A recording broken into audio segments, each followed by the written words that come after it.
Starkissed, What Am I? By Help, I Can't Pick My User. A Batman and Cookie Run fanfic. Rated for teen and up audiences. With additional tags for Dark Choco Cookie Needs a Hug, Dark Choco Cookie Redemption, Jason Todd is Robin, Jason Todd is Red Hood, Good Parent Dark Cacao Cookie, Dark Enchantress Cookie Being a Jerk. How do I even tag this? Crossover. Caramel Arrow Cookie and Crunch Chip Cookie are siblings.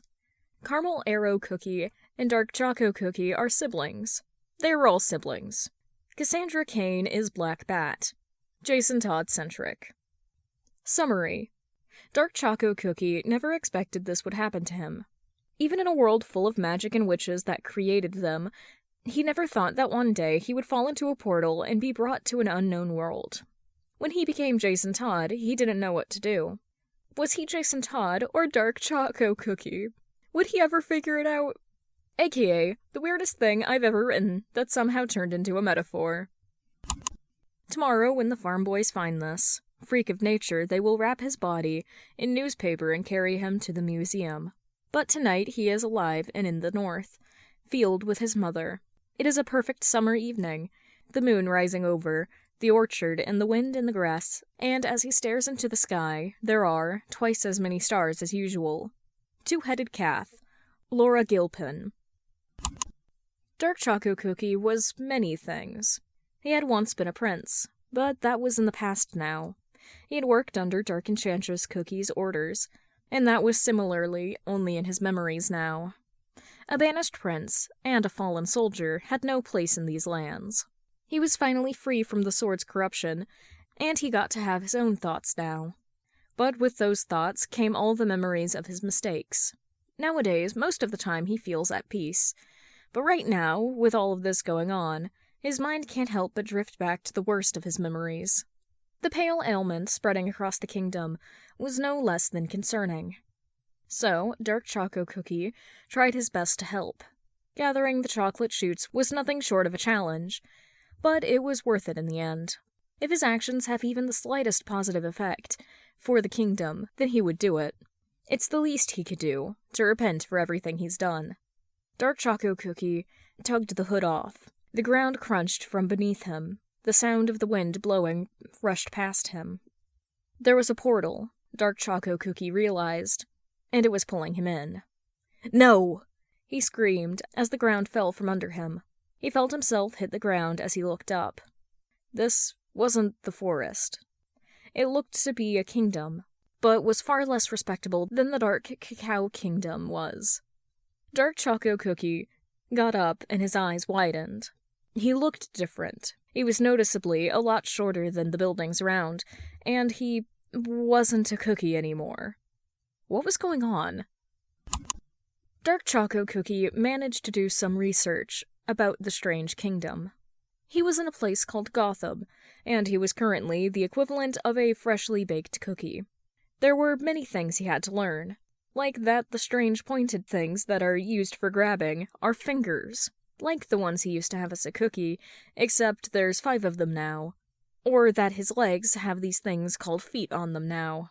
It was all so confusing, but Dark Choco Cookie strived in unfamiliar settings.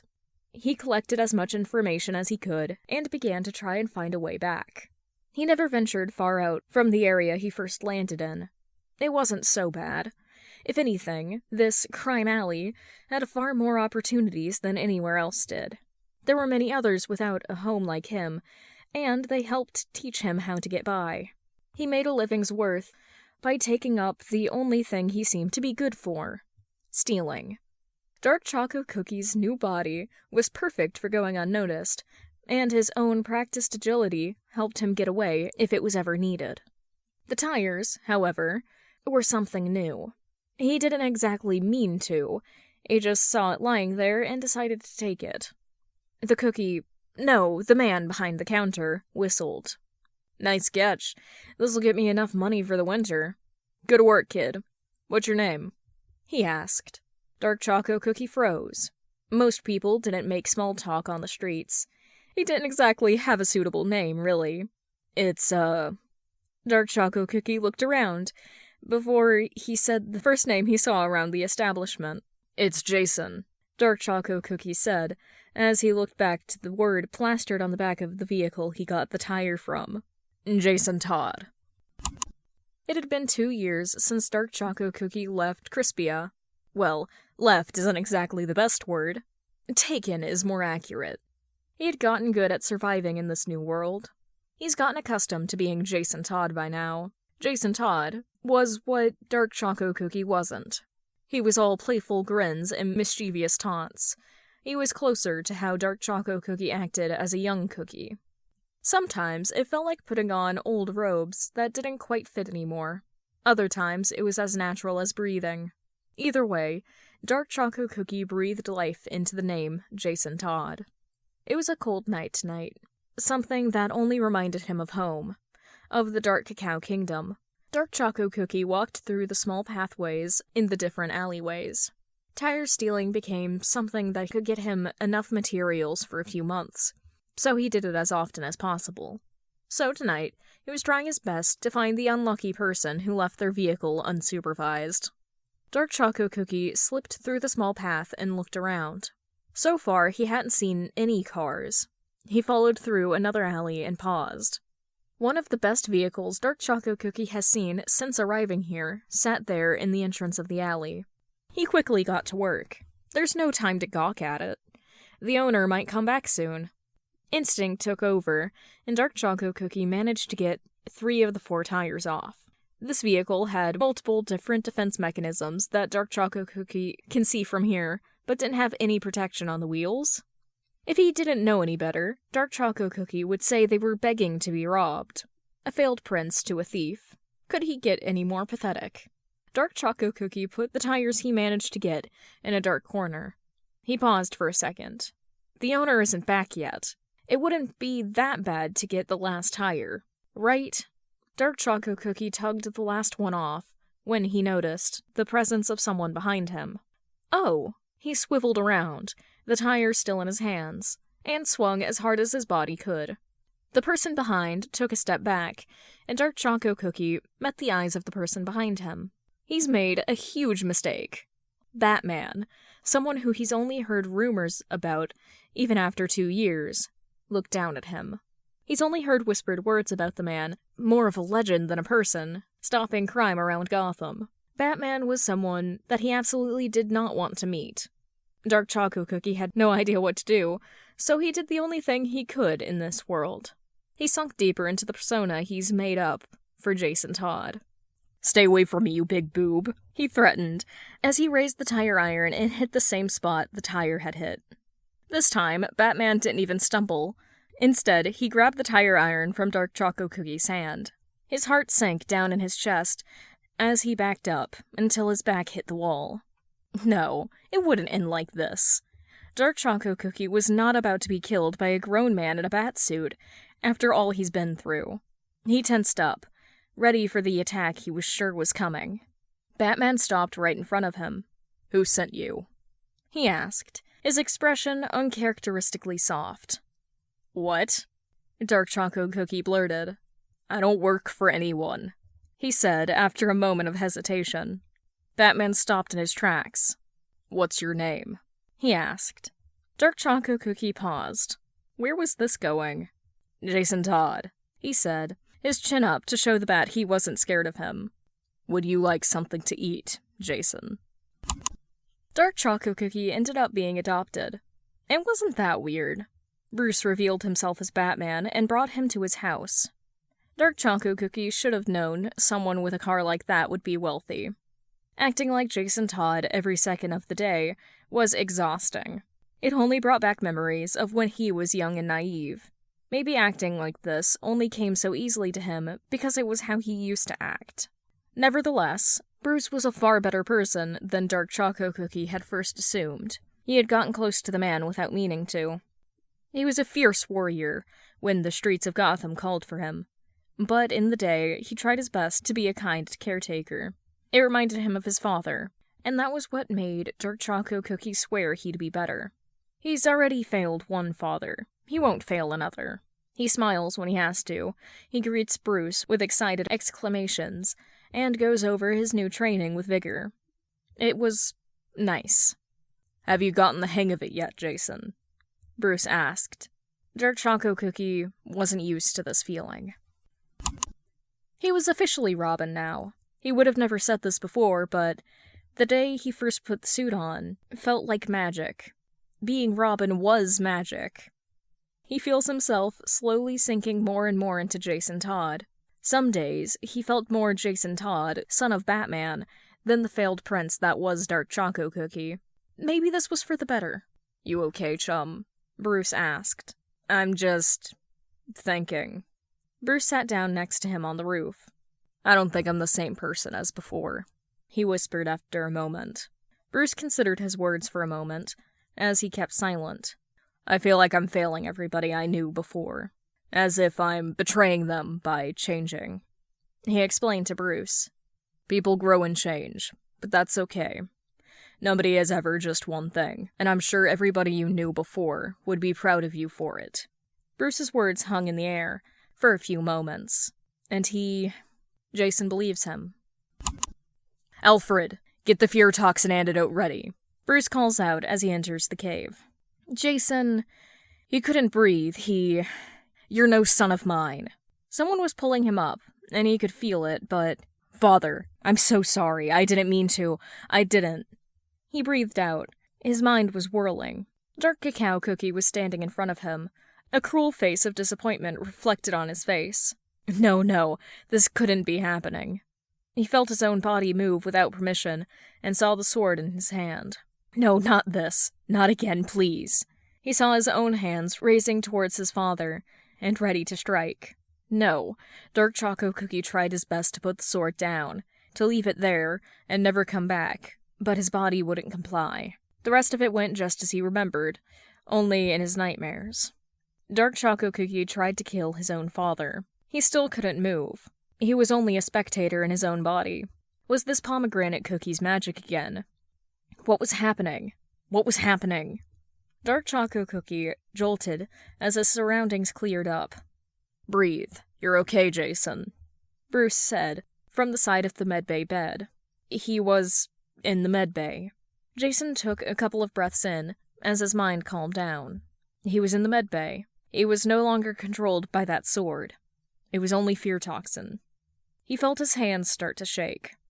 Jason hugged Bruce and sobbed into his shoulder. Bruce closed the door and sighed.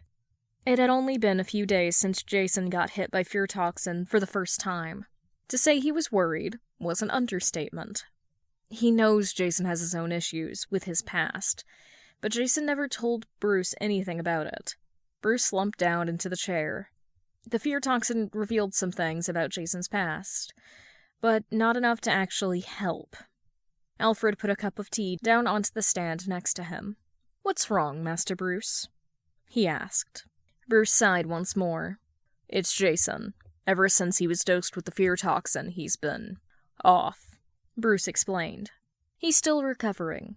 Give him some time to process what he saw." Bruce rests his head on his hand. "I know that, I just wish I could be there for him. But I don't know where to start." Bruce closed his eyes. "I don't even know what he saw." Bruce opened his eyes back up and saw Alfred staring down at him, with one eyebrow up. "Master Jason will tell you when he wishes to. Until then, you will just have to show him you'll be there for him," Alfred told him as he opened the door. He looked back once more. "Please do get some sleep, Master Bruce," he said, before he closed the door. Maybe Alfred was right. Jason stared down at Dick Grayson. So this was the first Robin. Jason has heard rumors about him, of course, and also has heard him in the middle of screaming matches with Bruce. Yet, even after all of that, Jason didn't know how to think about him. He knew what Bruce expected them to be, brothers, but Jason didn't know anything of siblings. Training after dark together, an arrow aimed perfectly, my prince, what have you, or at least, he doesn't anymore. "So you're the new Robin?" Dick Grayson asked, his hand against the doorframe. "My name is Jason," he said. They both stare at each other as silence fills the air. After a few minutes, Jason shoved the files he brought into Dick's hands. "Bruce said to give this to you." Dick looked surprised as he looked down at what Jason gave him. Jason should have expected that his presence here wouldn't be welcome. Whatever, he didn't need approval from him. Jason turned to walk away, when Dick suddenly called out after him. "Wait!" Jason turned around, confused. What did he want now? "For what it's worth, you're a pretty good pick for a replacement, Jason." Oh. Jason's expression softened. Maybe Dick wasn't that bad. Bruce knocked on the bathroom door. "Jason, are you okay?" he asked. The concern he had for his son was evident in his voice. He didn't understand what was happening. Alfred had just offered Jason some cookies to snack on before patrol, and, well, now Jason had locked himself up in the bathroom as the sound of him throwing up echoed through the walls. "Jason," Bruce said again. The sound of a muffled sob came from behind the door before Jason spoke up. "Bruce?" Bruce nearly sighed in relief at the sound of Jason's voice. "Are you okay in there, chum?" "I'm fine. Sorry. I just don't like cookies." Bruce could hear the hesitation in his son's voice. Jason cleared his throat, presumably to clear the leftover bile. "Okay. I'll tell Alfred not to give you any," he said. He paused for a second. What happened with the cookies? It's such a specific fear. He's been fine with every food he's tried so far. So why right now? Did the exchange remind him of something, or was it the food itself? Bruce kept quiet as Jason spoke up again. "I'm sorry." Dick and Jason had been getting closer. Close enough that Jason had been slowly meeting the different Titans. He's only met a few so far, which is why it surprises him when he opens the door to see Starfire standing in front of him. "Hello. You are Rob, Dick's brother, correct?" Jason blinked a couple of times. Yeah, I am," he said awkwardly. She broke into a smile. "Great! I cannot find him right now. Do you know where he is?" Her energy is a lot. It reminded him of Milk Cookie in a way. "I think Dick's outside getting something. You can wait here if you want?" Starfire nodded and walked past him into his room. "I apologize if something I may say or do is impolite. I am still adjusting to Earth's customs." Jason's shoulders slumped down. That was a sentiment he could relate to. "Don't worry, I get it." Starfire looked over at him, confused. "You do? In what way?" Jason hesitated. Should he tell her? He double-checked the door was closed before turning to her. "Can you keep a secret? Even from Dick?" Jason said under his breath. Starfire looked surprised for a moment before her expression softened. "Of course. What is it?" "I'm not from here, too." He paused for a second before adding more. "Dick and Bruce don't know. Please don't tell them." Starfire nodded. Her eyes reflected understanding in them. "Do not worry. I will not say anything." Jason didn't kill him. He didn't. The days of him killing were over. He left that behind with the name Dark Choco Cookie. He didn't kill him. Oh, he wanted to, badly, but he didn't. Not that Bruce believed him.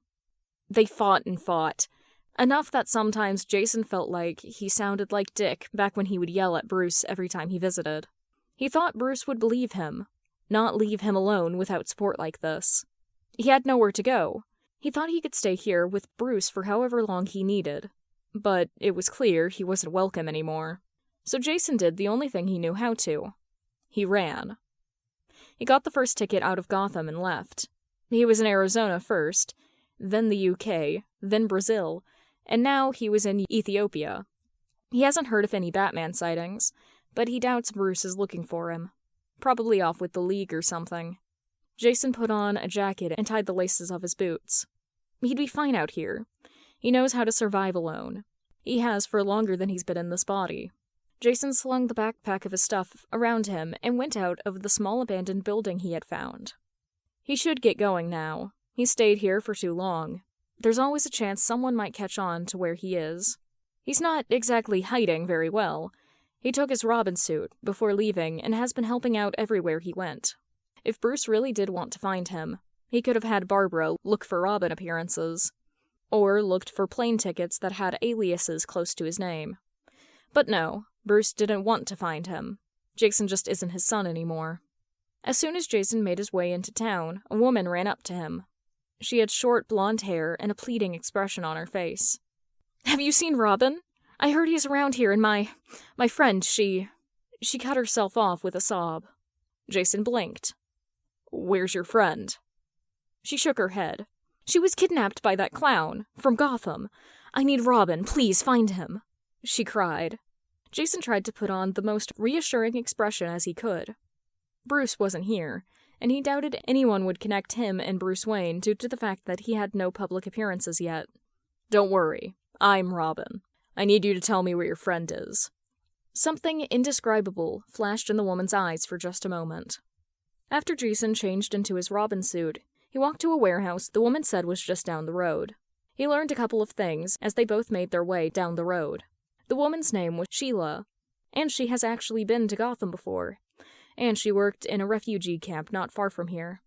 Jason has an odd feeling in his stomach, almost like the one he had the first time he picked up the strawberry jam sword. He chose to ignore it. Nothing was going to happen. Sheila has a gun that she was going to use to cover Jason as she gets the Joker from behind and saves her friend.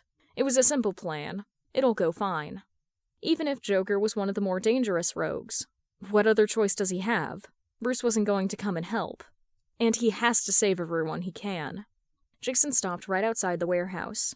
He looked back at Sheila and didn't see her anywhere. His eyes frowned. And that was when he felt the familiar, cold feeling of a gun directly on his temple. "I'm sorry, kid." "The boy wonder all to me, huh? Wonder what the old bats had to say about this?" Joker laughed. Jason scowled. He had a few broken bones. He can tell. He had no way out. He was tied with rope that seemed to be specially made to be more durable. "Nothing to say?" Joker asked, before laughing once more. Jason rolled over and spit blood from his broken tooth into his face.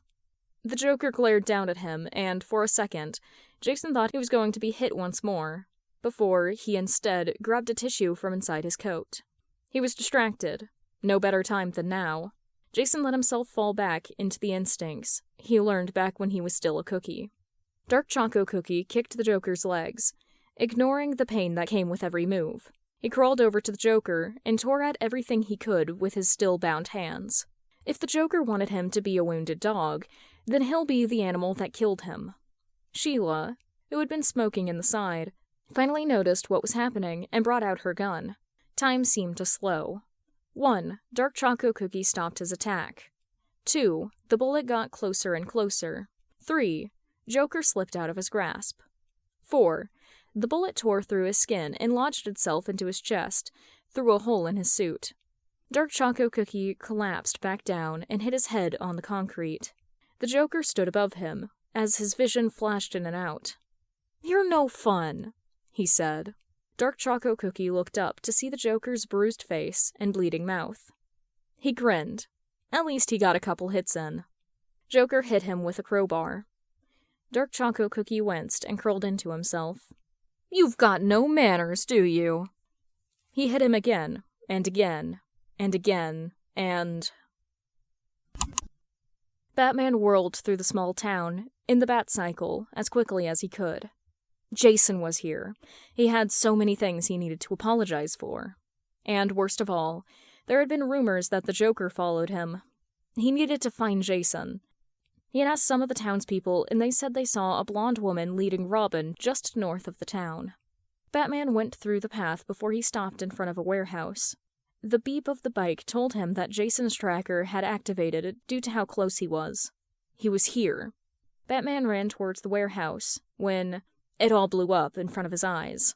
His heart raced. Bruce was the one who ran into the debris. He found the blonde woman the townspeople were talking about. She was still alive, though he doubted she would be for long. She coughed. "I'm sorry, your boy. He's a brave one.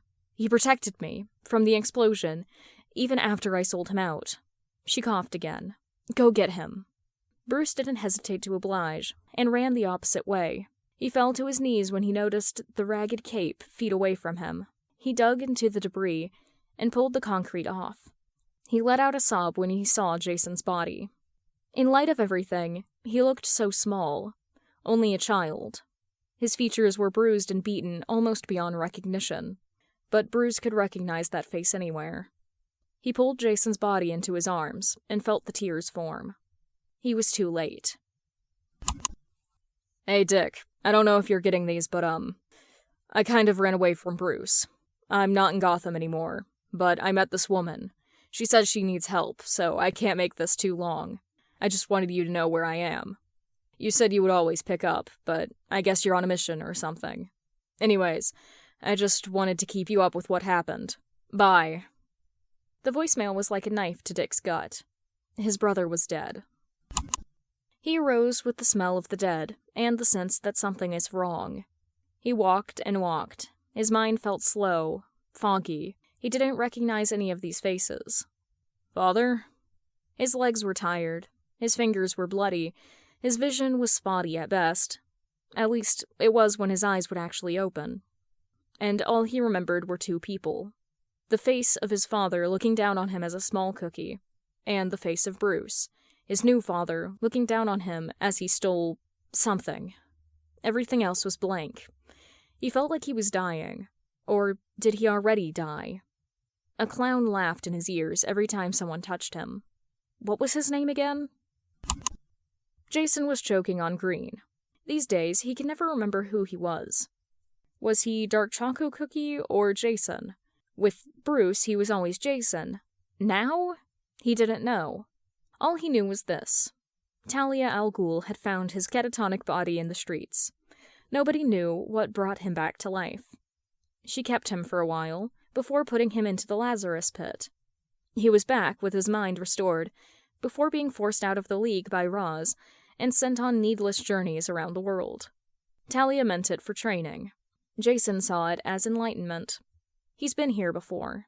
When he woke up with the pit green stuck in his throat, he had one thought.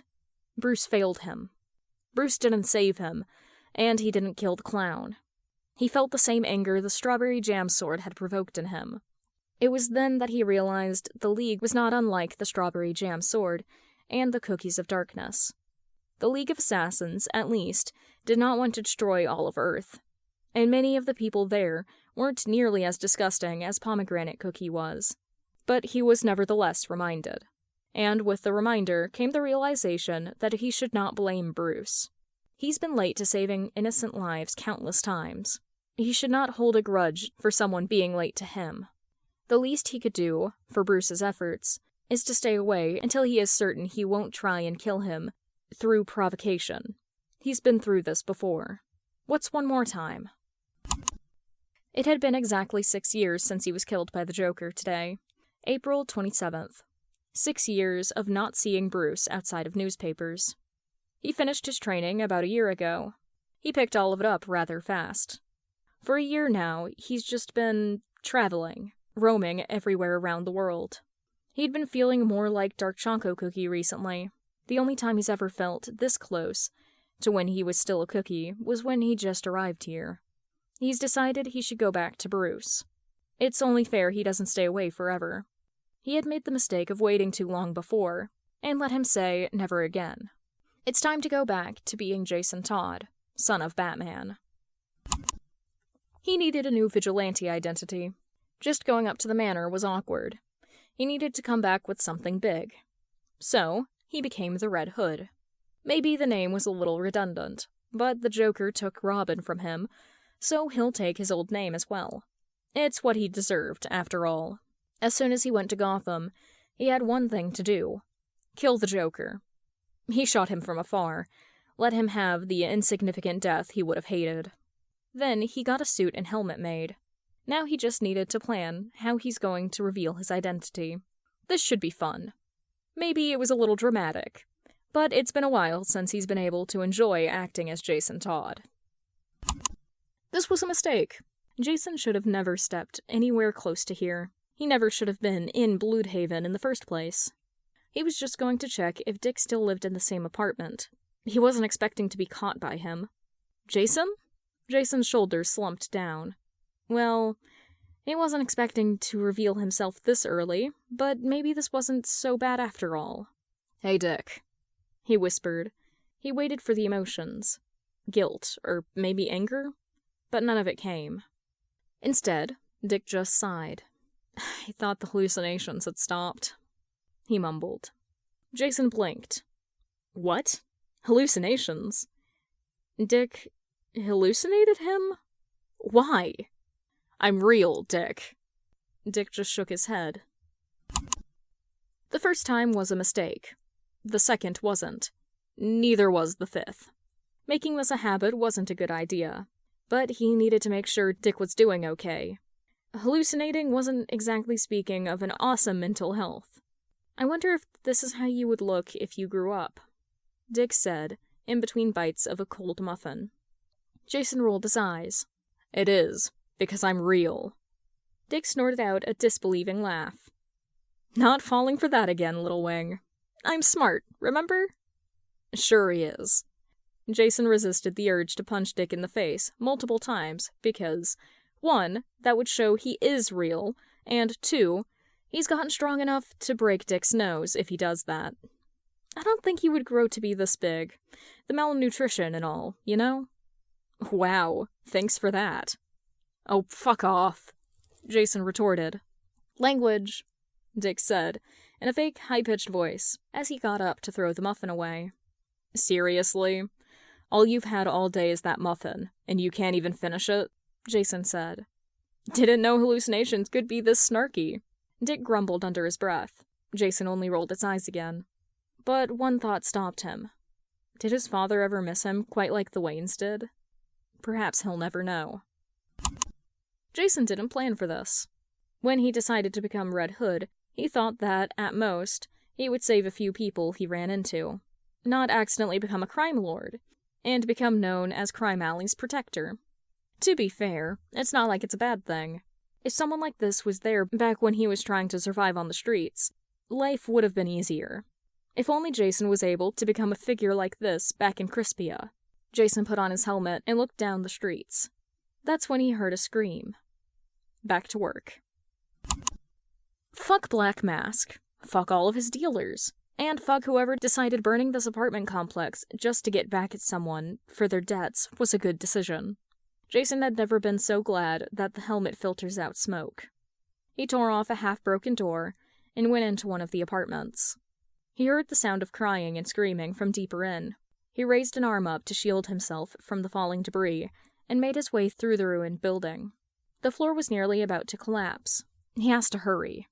2 kids cried next to each other across from him. They were surrounded by fire. Fuck.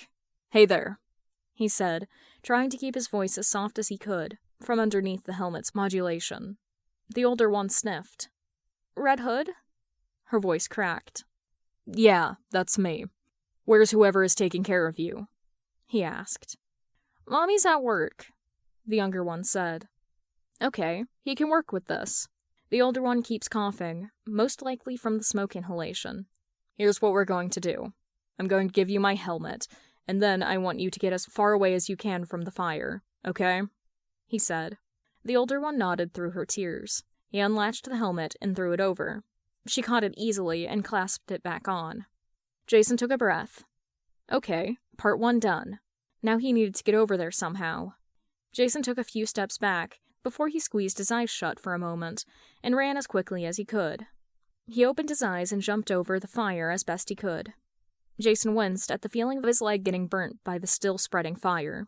He took a couple of moments to try and ignore the pain before he turned his attention back to the girls. "Who wants a ride?" he asked, trying to keep them both calm. He pulled the younger one over his back, and the older one surprisingly let him carry her. With them both in his arms, Jason backed up once more and jumped over the small wave of fire. This time, he was more than just a little burnt. He put both the girls down before looking back at his leg to see the damage. The lower part of his leg was covered with grotesque burn scars. Jason gritted his teeth and urged the girls to follow him. Jason got the girls and everyone he could find out of the building. He had his helmet back on and was wrapping a bandage around his leg. He clenched his teeth to prevent a scream from coming out of him. It's fine. He's been through far worse. Whether it was on Earth or on Crispia, he's been through worse on both. The young girl he had just saved came up to him.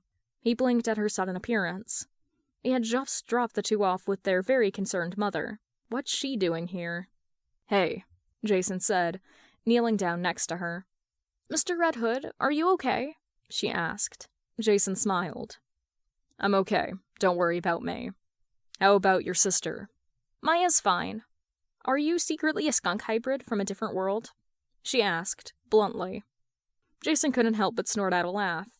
She would fit right in with the excitable young cookies from the Milk Tribe. "I'm not a skunk." "But I saw your hair. It's black and white, like a skunk." She whispered the last part. Jason ruffled her hair. "It's just my natural hair. But want to know a secret? I am from a different world," he whispered, just to get her content with his answer. The girl looked up at him with stars in her eyes. "Now go back to your mom, kid. She's had enough scares tonight." "Okay, Mr. Red Hood. I won't tell anyone your secret. Bye-bye." She smiled wide enough that all her teeth were shown before she ran off. Jason sighed and got up. Kids are gonna be the death of him. This was all a fucking mistake. He should have never done this. Jason had heard the screams and ran over. What he wasn't expecting was to see Batman and Nightwing fighting against what seemed to be a group of metas. And he definitely wasn't expecting to see the metas overwhelming the two. Jason took out one of his guns and shot one that was fighting Nightwing right in the chest. Eskrima sticks and punches won't stop them, but bullets will, it seems. He shot the rest of them in quick succession, before he threw down a bomb just in case. He knew Batman and Nightwing would dodge it. They always did. In the meantime, he jumped down from where he was watching all of this from. The two of them reappeared from inside the smoke. "Red Hood," Batman growled. "He's heard the rumors already. Seems like the world's greatest detective is living up to the title." "Hey there, Bats," Jason said. He took off his helmet with a smile. "Missed me, you two?" Dick's breath hitched as he looked at him. "Jason?" he asked, tentatively. "I told you I'm real," he responded. Bruce seemed to get out of whatever train of thought he was in. "How do we know that you are who you say you are?" Bruce asked. Jason grabbed a knife from his jacket and sliced off a piece of skin from the back of his head. He tossed the knife over to Bruce. "There's some DNA, if you want to check it out." Bruce nodded and grabbed the knife. They got it all sorted out. Jason was proven to be him, and both Jason and Bruce were gathered in the cave now. "So, you're the Red Hood now." Jason looked over at him, his movements tense.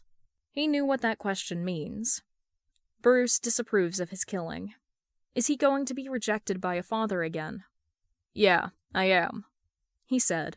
"Why do you kill?" Jason sighed. "Listen, I don't want to get into an argument tonight.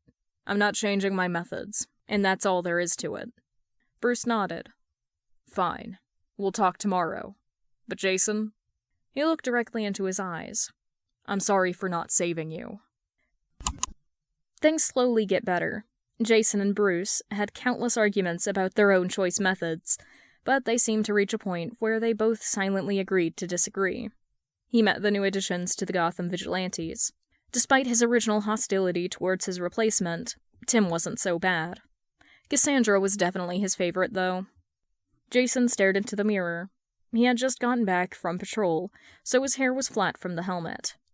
It's gotten longer, he realized. It's barely to his shoulders right now, but combined with the white streak he got from his revival, he looked like Dark Choco Cookie again. The thought struck him hard with emotion. He couldn't tell if it was negative or positive emotions. All he knew was one thing. He wasn't sure if he could act like Jason Todd forever. He has a plan, even if lots of his plans involving the bats always go to shit. He has to tell everyone about his past, about Crispia. Figuring out how was the hard part, but the only way he could handle doing it was randomly blurting it out. He was playing Mario Kart with Steph and Tim. "Fuck you, Tim!" Steph yelled, as he hit her with a shell. Jason snorted as he passed by her as well. The leaderboard showed up, showing Jason in second. It's now or never. Jason took a deep breath in. I'm not from He was cut off by Steph throwing a controller at Tim. "Ow!" he yelled. Jason blinked. What were you saying, Jason? He frowned. Don't worry about it. Bruce! Duke called out. Bruce looked over at him when he saw Jason half aware next to Duke. What happened? He asked. Duke's eyebrows furrowed up in concern. I went to a safe house for information on a case and found him like this. I think he got hit by something.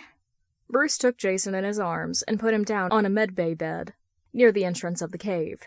Jason, he said. Father, Jason mumbled. Father, not Dad. Jason's only ever called him Dad. He must be referring to his biological father, then, the one Bruce knows nothing about. Jason, report. Bruce tried. No response came. Alfred, he called. He needs to stay by Jason's side, but they also need to find out what he got hit by. Jason. Bruce shook his arm. Father, are you here to take me back? Bruce's mind unwillingly went through all the options of what that may mean. Was this father he spoke of dead? Did Jason believe he's dying again? Or was there something else here? Bruce wasn't sure if he wanted to know. Jason is over it by now. He kept trying to tell different members of the family about Crispia, but every time he was interrupted by something happening. At this point, he gives up on his original plan. Jason, instead, just asked Alfred to gather Bruce, Dick, and Tim in the cave, so he could tell them. What did you want us here for, Jason? Tim asked. He scratched at his neck awkwardly. Well, there's something I need to tell all of you. Bruce was on guard immediately after he said that, but when Jason opened his mouth to speak, the sound of wind interrupted him. His eyes tore away from Bruce to look at where it was coming from, and he froze. It was the same portal that brought him here, the one he could never forget. Jason couldn't breathe. Could he go home? But then what about his new family? As his mind was whirling with what to do, 3 figures walked through the portal. And worst of all, Jason recognized them all, despite the now human appearance they all had. His father, Dark Choco Cookie, raised his sword to face Bruce, as Caramel Arrow Cookie and Crunchy Chip Cookie stood at his side. The portal closed behind them. Who are you? Bruce growled. Caramel Arrow Cookie, his sister, his siblings are here, raised her bow. You will not speak to the king that way. Tim's shoulders were tense as he studied each and all of them. Jason could tell from his eyes that he noticed the similarities in Jason and his father. Jason's breath hitched. What does he say? He never thought he'd meet his father again so soon. Would he be furious with him again? Father, he whispered. Dark Choco Cookie turned to face him before his entire body relaxed. Dark Choco Cookie, he said. Dick looked between the two, as if a puzzle had just been solved. Father, I'm so sorry. He was cut off by Dark Choco Cookie's own apology. No, it was my fault. I should have known that the sword was affecting you, and that your actions were not your own. I was blinded by my failures, and for that, I apologize. Crunchy Chip Cookie took a step forward. Dark Choco Cookie?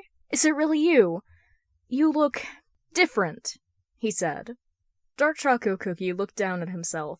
Well, he supposed the red hood suit isn't exactly something he would wear back then. Jason? Who are these people? Dick asked.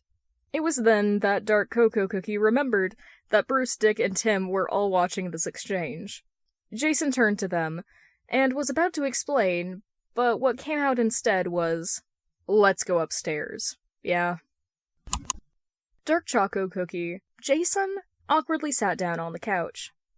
As if his identity crisis wasn't bad enough already, now he has to decide whether he should be Dark Choco Cookie for his family from Crispia, or be Jason Todd for his family from Gotham. How have you been? Caramel Arrow Cookie asked. She put her hand over his. I've been okay. The Waynes helped me when I first arrived here, he said. Bruce cleared his throat. Speaking of, will you explain all of this to us, Jason? Jason sighed as he began to speak. I'm from a world where everyone is cookies.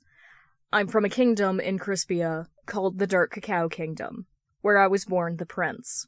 Some things happened and I was banished when I got sucked into a portal and sent here, into this body, before you found me. Jason started. To his credit, Bruce only looked surprised, but not disbelieving. It's not the craziest thing he's heard, but Jason was sure that wasn't what he was expecting. He turned to the former cookies. I found I was in a place called Gotham, and got adopted by Bruce after I stole his tires. I became Robin and helped keep the city safe when I... Jason's breath hitched for a second before he forced himself to stay calm. I got killed by someone called Joker. I came back to life and traveled the world for a few years before reuniting with the Waynes, and I'm now called the Red Hood and still try to keep the city safe. Dark Cacao Cookie nodded slowly. You've been through a lot here. He put his hand on Dark Choco Cookie's shoulder. I'm proud of you, my son. Dark Choco Cookie felt like a weight had just been lifted off his shoulders, and a small smile graced his lips. Then what about your life before? You didn't exactly go over it much, Dick commented. Jason grinned as he turned to him.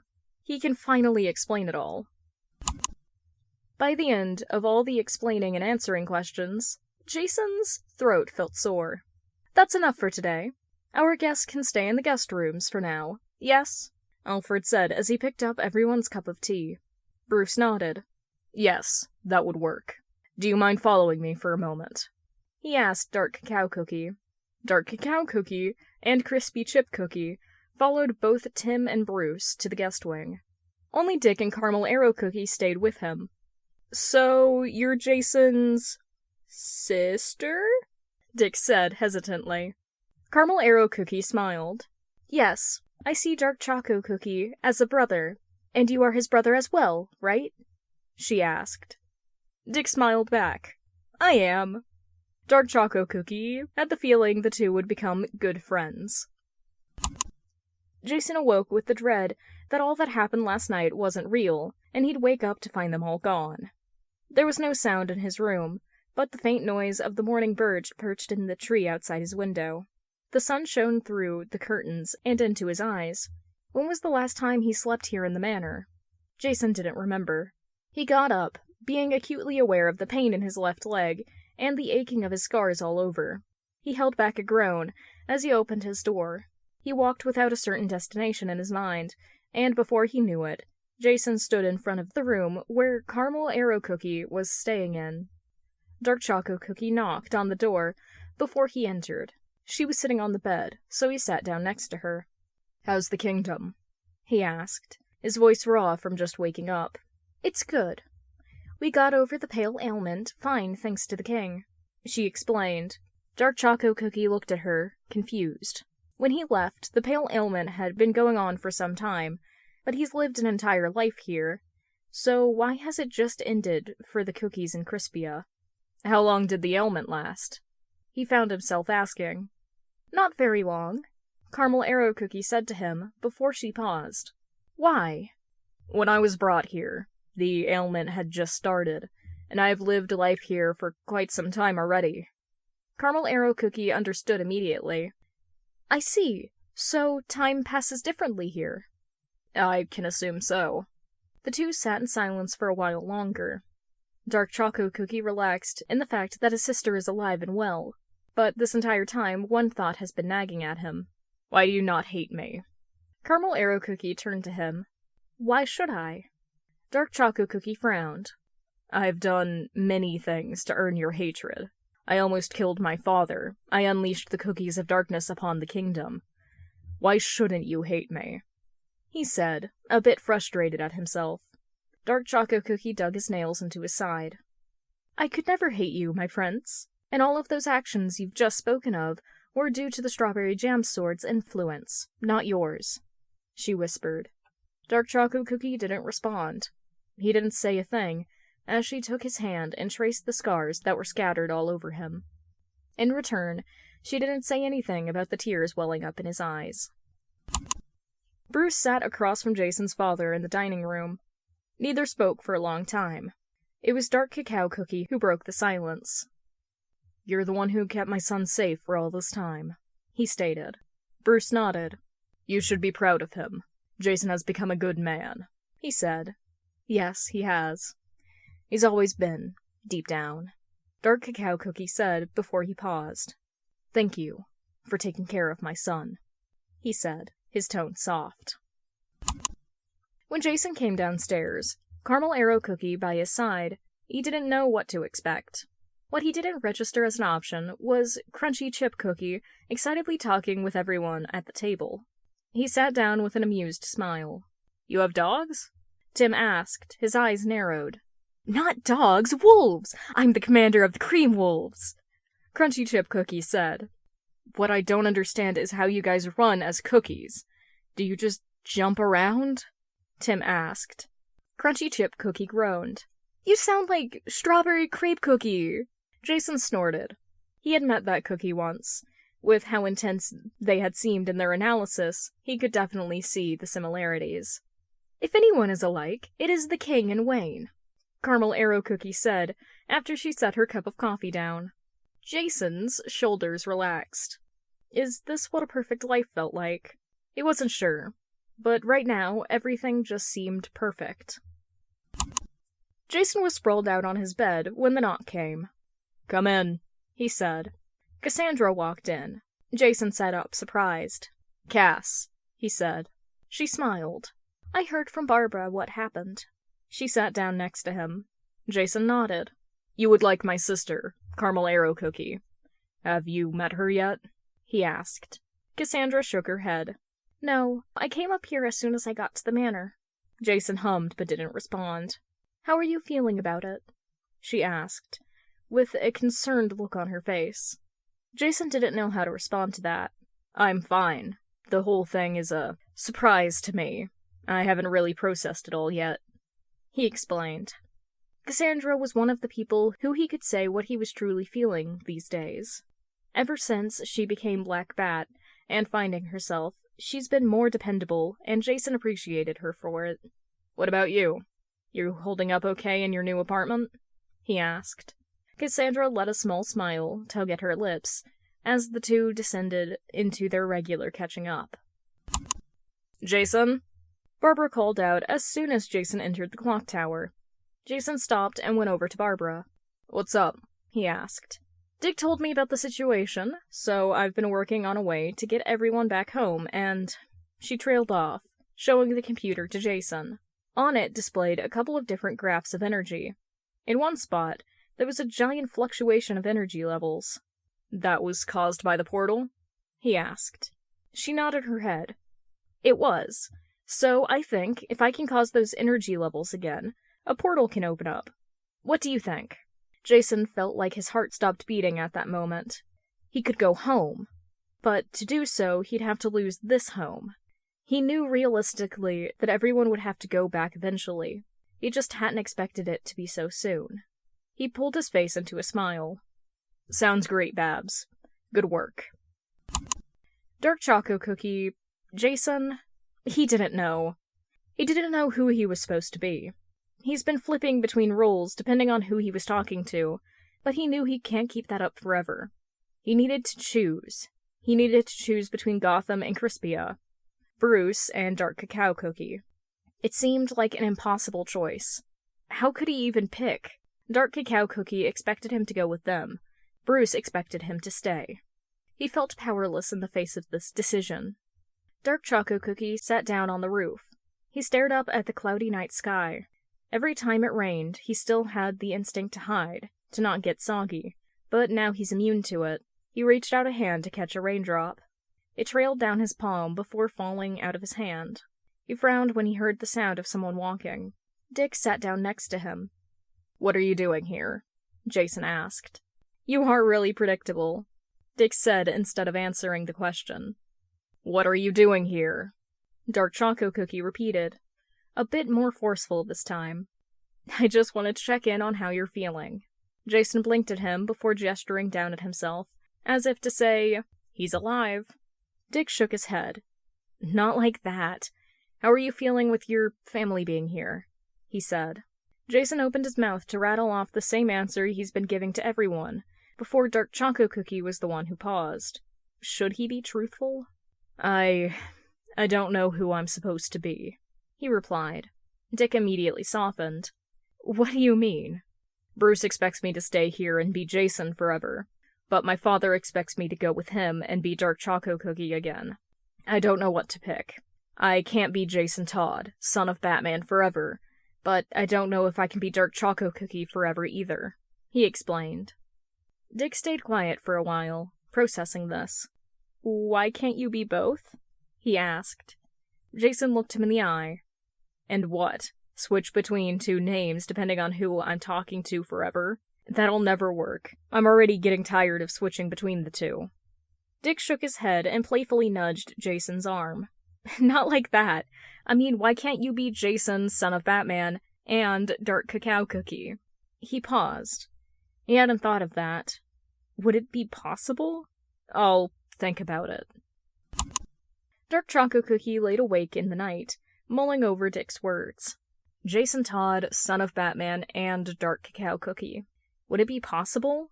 Could he really live being both? How would the living situation work? He wasn't sure if Barbara's work would be a permanent portal, or a one-time thing. He didn't want to pick between Gotham or Crispia.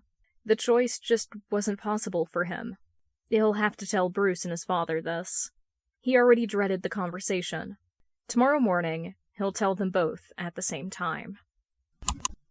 Jason sat in the living room waiting for both of them to come downstairs. First came Bruce, who sat across from Jason in silence. Next came Dark Cacao Cookie, who looked confused when Jason told him to sit down. So, Barbara's working on a way to get everyone home. Dark Cacao Cookie gave him a small smile at this. He knew what he was thinking. His father thought this meant he was coming home. I don't know if I want to stay in Gotham or the Kingdom, he confessed. You're not going to stay in Gotham. Bruce spoke up. Jason shook his head, frustrated. I don't know yet. I want to stay in both. I want to be with all of you, but I don't know how to make that happen. He gritted out. Dark Cacao Cookie's eyes softened. If that is what you want, I'm sure we'll find a way to make it possible. When Jason walked back upstairs, he saw Barbara and Dick in a conversation together.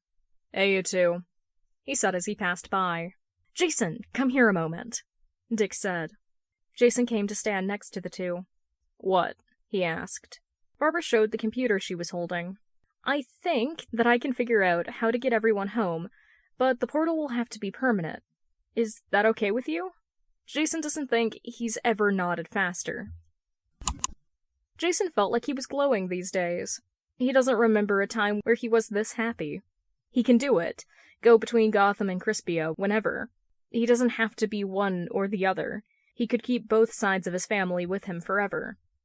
Life, for once, seemed to be going his way.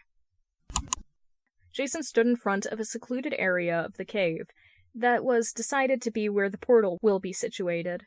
Dark Cacao Cookie and Bruce stood next to him. Caramel Arrow Cookie and Crunchy Chip Cookie decided to enter a little after, so that they could let the three of them have their moment. Bruce had a hand on his shoulder, and Dark Cacao Cookie kept shooting him reassuring glances. Jason took a deep breath. It was now or never. He gave Barbara the okay sign, and her and Tim started to ready up the machine. Excitement and dread rattled through his entire body as he saw the wisps of the portal begin to appear. After a few more minutes, a loud groaning sound echoed through the air, and the portal appeared in front of them all. He took a step forward, looking through the portal. He heard the chatter of the kingdom from here, if he just took a few steps forward. Bruce tugged on his arm. Jason looked back, confused when Bruce pulled him into a hug. Stay safe, Jason. And remember, family dinner is next Friday, he said. Jason smiled. This wasn't forever. He could still stay here. With newfound confidence, Jason took a few steps forward with his father and entered the portal. It's been about a month of Jason switching between Crispia and Gotham whenever he felt like it. Life wasn't perfect, Gotham still needed work done, and the war against Dark Enchantress Cookie was still going, but it was good. Better than before all this happened, at least. Jason checked back downstairs yet again, before he frowned and went back upstairs. There was a dinner tonight in the Vanilla Kingdom. Well, a banquet is a better term. It was said to be a meeting between the ancient heroes to check in, but Jason knew it was really just a dinner meeting between old friends. Surprisingly, Dark Cacao Cookie voiced the thought that the rest of Jason's family should come, and they're set to arrive any moment now. Jason couldn't keep in his excitement at his family in Gotham visiting Crispia for the first time. A knock sounded at the door as Jason ran to open it. Bruce, now as a cookie, greeted him at the door. The juxtaposition between his cookie form and his human form was laughable. "Come in," he said as he backed up from the door. Dick sighed as he walked in. "Your instructions to get here were so confusing. I don't know what a milk tribe is, Little Wing," Dick complained. Jason rolled his eyes. "Maybe if you were better with directions, you could figure it out." Dick grumbled something under his breath. "This place is fancy," Tim commented. Jason snorted. "Be grateful. I convinced my father to not set up camp outside again," he said. Tim, the double Nepo baby he is, shudders at the thought before he laughed at his own dramatics. Caramel Arrow Cookie appeared at the top of the stairs. "My prince, the king says to escort the guests to their rooms," she said. Jason put on his most pretentious and posh voice he could as he said, "Please follow me, bats and various birds," and he gestured towards the stairs. Steph rolled her eyes. "Your fake accent sucks." She walked past him. Jason grinned. Everyone slowly gathered around the table. Bruce and Dark Cacao Cookie sat on either side of him, their respective families next to them. He was about to make some comment to Cassandra when he spotted Ginger Brave and his friends walking in. Ginger Brave noticed him immediately and came over. "Dark Choco Cookie, you're here?" Jason smiled. "Me and my family made up. But I wanted to thank you for trying to help me even when I wasn't ready to leave the Cookies of Darkness yet," he said. Ginger Brave grinned at him. "You're welcome." One of Ginger Brave's friends, Strawberry Cookie, he thinks her name was, walked up. "Who are the people next to you?" she asked. "I've been out of Crispia for a while. These are people who became my family there." Jason explained. Technically it was all true. He was just omitting a few key details. Jason went to extend a hand before he seemed to remember he didn't have all 5 fingers and couldn't shake people's hands, so he instead just left it on the table. "I'm Bruce," he introduced himself. Wizard Cookie stared at him with a dubious look. "Bruce Cookie? What an unusual name." "Not Bruce Cookie, just Bruce." "Don't mind Wizard Cookie. I'm Ginger Brave. That's Strawberry Cookie, and Chili Pepper Cookie is with Custard Cookie somewhere around here." Ginger Brave responded to Bruce's introduction. The 3 cookies continued down the table to greet the rest of the Waynes. "What did you mean by that? That he tried to help you?" Bruce asked after the 3 were out of earshot. Jason looked down at the empty plate. His time with the Cookies of Darkness wasn't something he liked thinking about.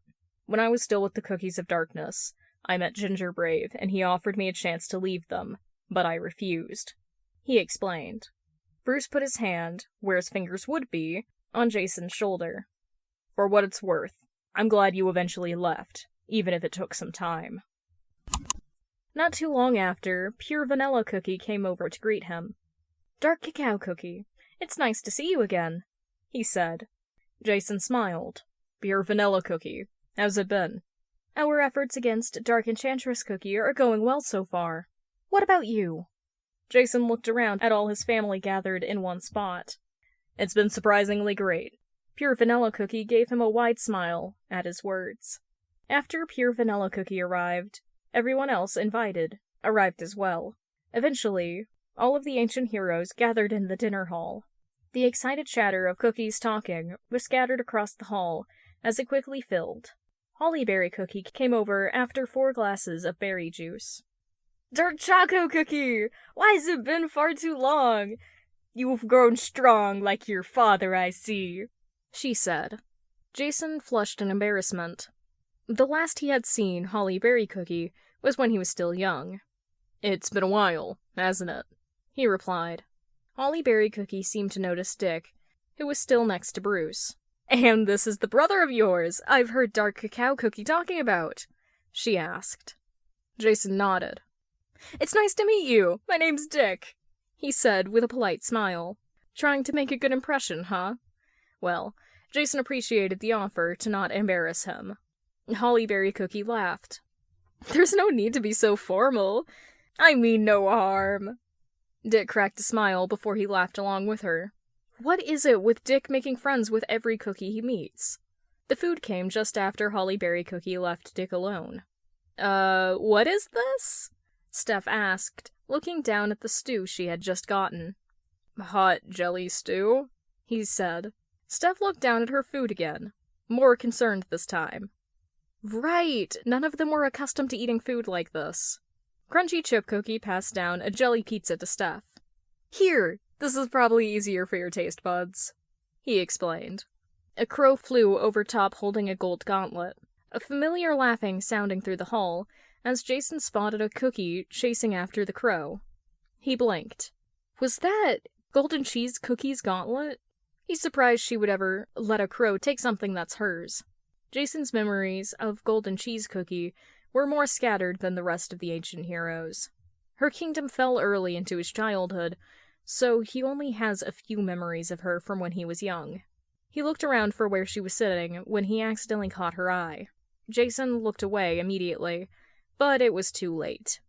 Golden Cheese Cookie flew over to him with a grin. "Dark Choco Cookie! I thought I had recognized that eye. Holly Berry Cookie just finished telling me about how much you've grown," she exclaimed. Jason heard Tim snort from the side. Jason sent him a quick glare out of the corner of his eye. "Hi, Golden Cheese Cookie," Jason said. He never thought he'd have to go through the awkward reunion of relatives you barely know, but turns out the ancient heroes wanted him to experience it 3 separate times. "My, you look just like Dark Cacao Cookie now. You know, when you were a young cookie, you used to love playing with my wings," she said. Jason looked down in embarrassment. Golden Cheese Cookie laughed at his misfortune.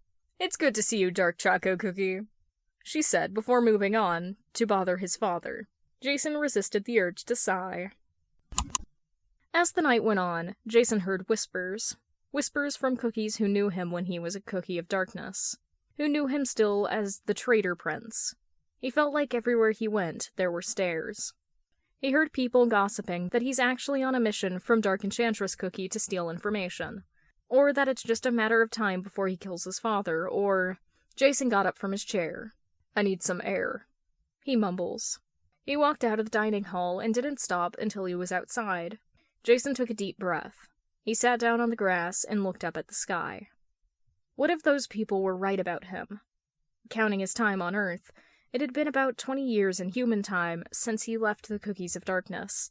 But what if the darkness pulls him back once more? The sound of someone walking out alerted him back to now. "Hello," White Lily Cookie said as she sat down next to him. Of the 5 heroes, White Lily Cookie was both the one he never met when he was younger and the one he had the most connection with besides his father. "You heard the people talking?" Jason asked. His voice felt sore. She nodded. "I did." She paused for a moment. "They said the same about me." Jason turned to look at her. "I'm sure you understand. You've met Dark Enchantress Cookie, haven't you?" White Lily Cookie asked. Jason hesitated before nodding. "I have. During meetings, mostly. Rarely ever one-on-one. But when it was..." He trailed off, as he remembered the things Dark Enchantress Cookie would do to him with her magic. It was worse than Pomegranate Cookie's illusions. "I'm sorry," she said. Jason shook his head. "It's not your fault." "Then it's not yours either. You're a good cookie, Dark Choco Cookie." Jason was surprised to hear the words come out of her mouth. For a while, the two sat there, staring at the night sky. When Jason walked back inside, it was a mess of cookies on the ground. "Jason," Cassandra greeted when he walked back inside. "What happened here?" he asked. "Steph yelled at some people, cookies whispering about you," Tim replied.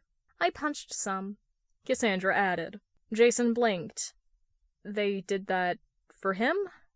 A genuine smile crept up on him. "Thank you." Steph pulled him closer and put her arm around his shoulder. "Can't let people talk bad about Crime Alley's protector, can I?" She grinned. All of them went to sit back down, where Bruce was trying to calm the situation. Strawberry Crepe Cookie came over and stared at Cassandra. "I saw you fight. Can I analyze you?" they asked, with a slightly manic look in their eyes. Cassandra looked around. No, thank you? Strawberry Crepe Cookie pouted when Tim caught their eyes. Jason tuned out of their excited conversation as soon as it got too confusing for him to keep up. Bruce sighed. I'm glad you wanted to stick up for Jason, but do it a little quieter next time, okay? Bruce said to Steph, who rolled her eyes. I don't listen to you, Bats. You're a detective? Does that mean you get to analyze people all day? Strawberry Crepe Cookie chirped to Tim from where they were standing. Strawberry Crepe Cookie, tell him about the waffle bots, Jason said. He knew Tim would be interested in how they're still running. Strawberry Crepe Cookie was one of the most intelligent cookies he's met. Their eyes seemed to glow from excitement as they explained the waffle bots to Tim. Dick was talking with the cookie he saw chasing after the crow. Black Raisin Cookie, he thinks he heard someone call her. Bruce was talking with Dark Cacao Cookie, and Cassandra and Steph were talking with a cookie who looked to be from House Raspberry. Is this what his life has been leading up to? If he had the chance to relive his life, he would gladly go through everything again if it meant that this was the end result. Things weren't perfect. They likely never would be, but this will be enough for him. He never had to be just one. Jason can see that now. Both Gotham and the Dark Cacao Kingdom run through him now. He doesn't have to be just one. He was Jason Todd, son of Batman, and the Prince of the Dark Cacao Kingdom, and he carried that title with pride. Notes. This is probably the longest one-shot I've ever written, so it was definitely fun. This was born from me rereading Under the Red Hood directly after finishing Beast Yeast Episode 4, so, blame the hyperfixation on both. Sometime in me writing this, it changed from being silly, not serious writing, to this being a metaphor for something I've gone through my entire life, so that scared me. This is a vague metaphor about struggling to balance both ethnicities/nationalities of your family. I'm Mexican and American, so this is something I've gone through myself, so I hope it got across to at least one person, XD. Writing this was so much fun, so I hope whoever took the time to read this dumpster fire enjoyed it. Thank you. If you liked this story, make sure to follow the link in the description to give the author some love. If you have any fics you would like me to read, leave them in my comments for me to look at, and thank you for listening. Was he Jason Todd or Dark Choco Cookie? No. Fuck. Was he Jason Todd or Dark Choco Cookie? Would he ever figure it out? I'm starting a vendetta against C's, just the fucking letter C. Hey, Cookie Run fans, please tell me, is Strawberry Crepe Cookie a little freak? Reveal your cheese secrets to me.